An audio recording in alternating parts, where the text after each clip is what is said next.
예, 금요일장 국내 증시 조정이긴 합니다만, 안정감이 있죠? 조정 폭들이 그렇게 커지거나 해외 증시 반영하지 않고 우리가 그동안 역차별 받았던 것들을 좀 해소하려는 의지들을 상당히 시장이 머금고 있다고 봐도 되겠습니다. 마켓리더 특급 전략 함께 하겠습니다. IBK 투자증권 임진균 센터장님 오셨습니다. 어서 오십시오. 네, 안녕하십니까.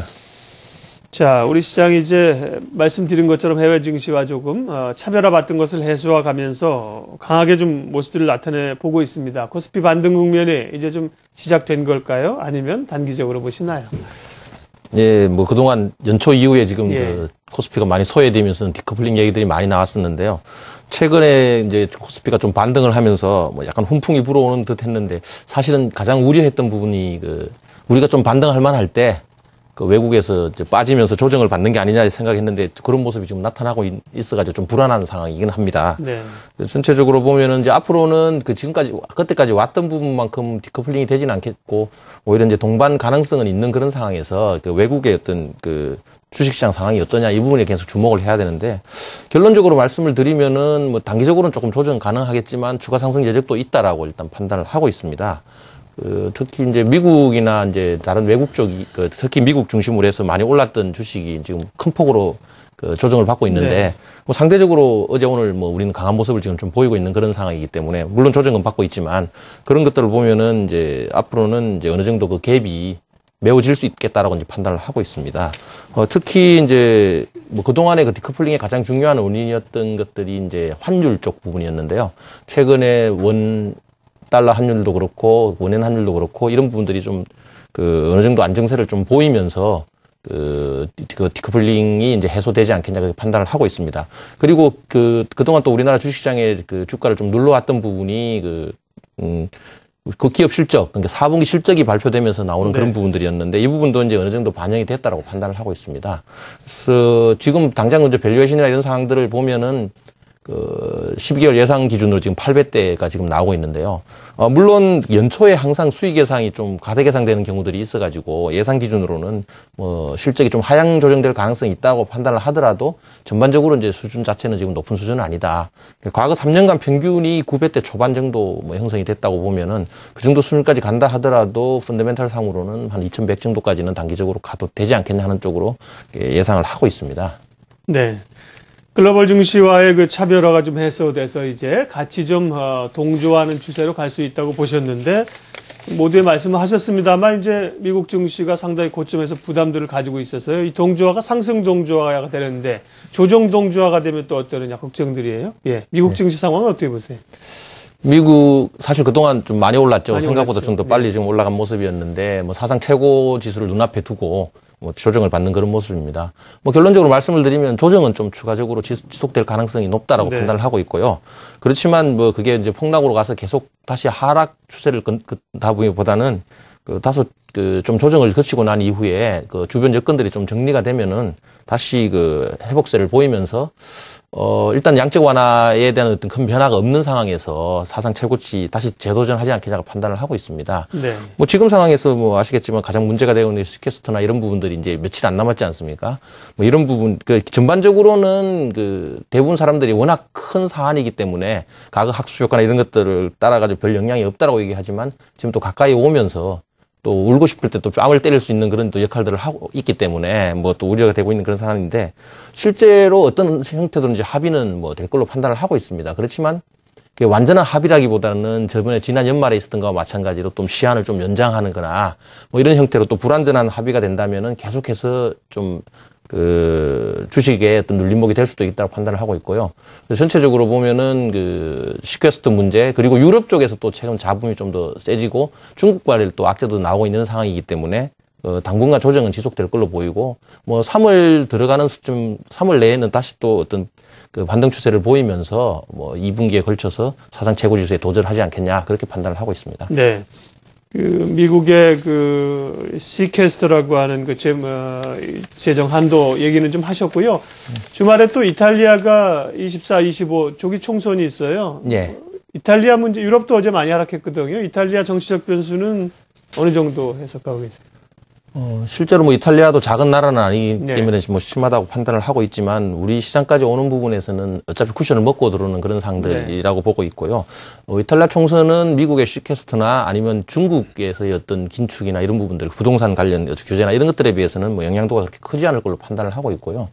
이탈리아 총선은 유럽 전체의 어떤 지역에 대한 어떤 불안이나 이런 것들하고 합쳐져서 네. 영향을 주지 않겠나 판단을 하고 있습니다. 지금 뭐 주식시장이 또 빠지면은 부정적인 얘기들이 계속 나오고 있는데, 뭐 심지어는 이제 프랑스가 또 성장률에 대한 어떤 올랑드 이후에 이제 성장률에 대한 우려 이런 것들도 다시 불거지고 있는 이런 상황에서 그리스에도 다시 총파업 얘기도 좀 나오고 하면서 이런 부분들이 이제 국채 만기 도래하는 부분들까지 해서 과거보다는 조금 더 얼마 전보다는 다시 또 좀 시장에서는 좀 안 좋은 영향으로 갈 수도 있다고 판단을 하고 있는데 전체적으로 이러한 것들이 합쳐져서 시장이 조정을 좀 받고 그동안 오른 부분에 대해서 반납하는 부분 이런 과정을 거치는데 영향을 미치겠지만 기본적으로 그 주식시장 자체가 흘러가는 부분에 대해서는 뭐 다른 경제 지표나 기업 수익 쪽에 앞으로도 계속 주목해야 되지 않겠냐 그렇게 판단을 하고 있습니다. 예. IBK 투자증권 임진균 센터장님 만나 뵙고 있습니다. 기업 실적들이 이제 4분기 실적이 지금 이제 거의 막바지 단계 아닙니까? 근데 뭐 어제 오늘 쭉 보니까 실적들이 굉장히 안 좋아요. 뭐 네. 적자 전환하거나 이익이 축소되는 것들이 뭐 다반사입니다. 주가도 영향을 받고 있는데 1분기 실적이 과연 돌아설 수 있느냐 어떻게들 보세요? 지금 애널리스트. 예, 뭐 실적 네. 발표를 하다 보면은 통상적으로 좀 늦게 발표하는 회사들의 실적이 안 좋을 가능성이 예. 높은 부분들이 있었는데 아마 지난 4분기 실적 발표도 뭐 어김없이 네. 지금 그런 현상이 지금 나타나고 있습니다. 1분기에는 일단 예측치 기준으로만 보면은 네. 매출액은 전년 동기 정도 수준 나오는 걸로 있고요. 그리고 영업이익하고 순이익은 한 10% 내외 정도 증가하는 걸로 지금 데이터는 나오고 있습니다. 네. 그렇지만 이제 금방도 말씀드렸지만 4분기 실적이 예상치에 미달할 경우에 올해 전체의 어떤 수익 예상에 대한 어떤 수정 요인들이 발생하고 있기 때문에 뭐 이 부분이 조금 내려오는 수준, 특히 이익 부분들에 조금 내려오는 수준으로 일단 예상을 하고 있습니다. 그렇게 본다면은 계속해서 수익 예상이 하향된다 보면은 이제 영업이익이나 순이익 정도가 전년 동기 수준에서 뭐 소폭 증가하는 수준으로 일단 조만간 내려가지 않겠냐 하는 부분들이 되고 있고요. 그렇지만 이제 1분기 실적이 또 상당히 중요한 부분이 될 수 있는 게 이미 지난 4분기에 환율 하락이나 이런 부분들이 영향을 미쳤지만 네. 이번 1분기에는 더 그걸 좀 확인할 수 있는 특히 완전히 내려온 상황에서의 어떤 영업 실적이기 때문에 우리나라가 환율 하락에서도 어떤 경쟁력을 유지할 수 있는지 없는지 이런 데한 어떤 판단이 될 수 있는 부분들이 되기 때문에 뭐 굉장히 주의 깊게 봐야 된다고 보고 있고요. 그래서 섹터별로 본다면은 그래도 IT가 삼성전자를 중심으로 해서 좀 선방하지 않겠냐 판단을 하고 있고요. 자동차가 이 경우에는 뭐 일단 감소는 뭐 불가피할 걸로 판단이 되지만 그 폭이 10% 내외 정도 수준 안쪽으로 머물 수 있을 것이냐 아니면 추가적으로 갈 거냐 하는 부분을 이런 것들을 계속 주목을 해야 되겠고 화학이나 다른 어떤 중국 관련 이런 직접적인 수출 관련 이런 주식들에서는 좀 이 감익이 나타날 수밖에 없는 상황이지 않냐 그렇게 판단을 하고 있습니다. 네. 1분기 이익 추정하신 것은 영업이익 기준으로 13%, 순이익은 7.5% 예, 추정을 하셨습니다. 물론 뭐 환율 변수가 있을 수 있고요. 실적 추정치는 좀 바뀔 수도 있겠습니다만 지금 제시한 건 그렇고요. 자, 쭉 말씀하신 것들을 종합해 보면 단기적인 전략은 어떻게 세우는 게 좋을까요? 예, 뭐 그동안 요번 반등 있기 전까지 이제 코스피 기준으로 보면 1900대에서 뭐 상당히 오랫동안 뭐 일단 왔다 갔다 하는 박스권이었다고 판단을 하고 있는데요. 이번 반등 이후에 사실 조정이 예상된다 하더라도 박스권을 좀 소폭 상향 한 단계 좀 높이는 그런 필요가 있지 않겠냐 판단을 하고 있습니다. 그래서 이번에 이제 2000선을 중심으로 해서 1900대 중반 정도 내려오면은 뭐 주가를 좀 적극 좀 매수해도 되고 2100선 근처에 간다면은 좀 이익을 실현하는 그런 이제 박스권 전략이 좀 유효해 보이는 그런 상황이고요.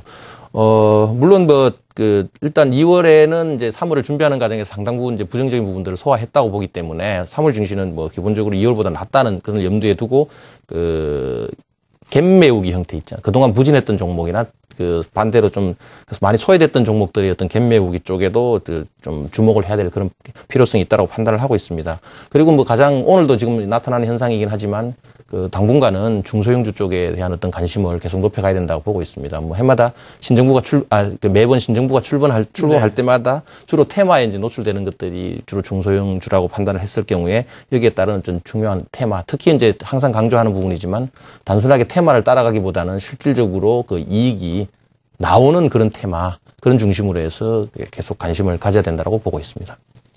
예, 마케니더 특급 전략 IBK 투자증권 임진균 리서치 센터장님 함께했습니다. 고맙습니다. 네, 감사합니다.